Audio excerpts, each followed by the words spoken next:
Hi, this is Joyce Farrell. Let's take a look at typical file operations.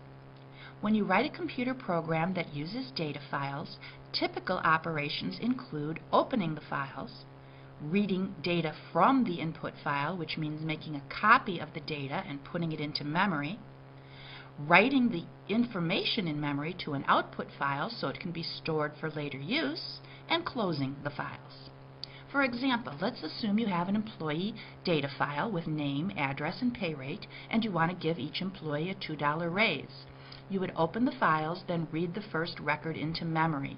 In memory, you would alter the employee's pay rate to increase it by $2. So instead of $12, this employee should make $14, and you'd write all the information to an output file.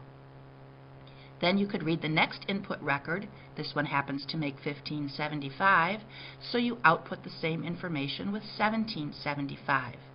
The next record is 10, so you output it with 12, and the last record is 21, so you output it with 23.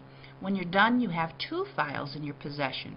One has the original data, and the new updated file has the current, improved, or altered data. Let's look at a program that performs this process. You start the program and make your declarations.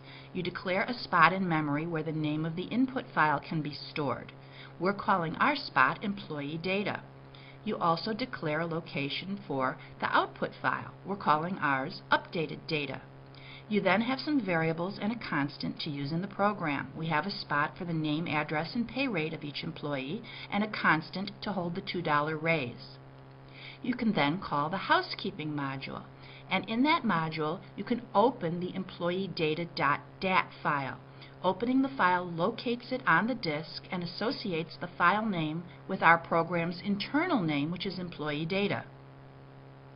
Similarly, you can open the output file by finding a location for it on the storage device and associating its name with our program's internal name, which is updated data.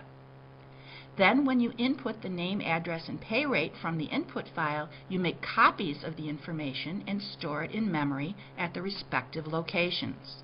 After you've read this first record into memory, you can return from the housekeeping section and go back to the mainline logic. It's not end of file because you've just read the first record into memory, so you can perform the detail loop.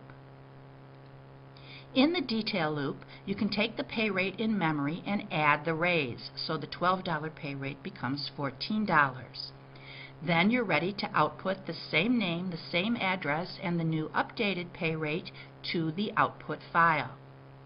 Then you can get the next record from the file. In this case, let's assume it's Zimmerman with a $15.75 pay rate. You return from the detail loop and check for end of file. Because it's not end of file, you could go apply the pay raise, get the next record, and continue on until one time when you read from the input file, it is end of file. You then can perform the finish module. In the finish module, you close the employee data file and you close the updated data file. When you return from finish, you're ready to end the program and you've successfully created a new file with new updated information. Thanks for watching.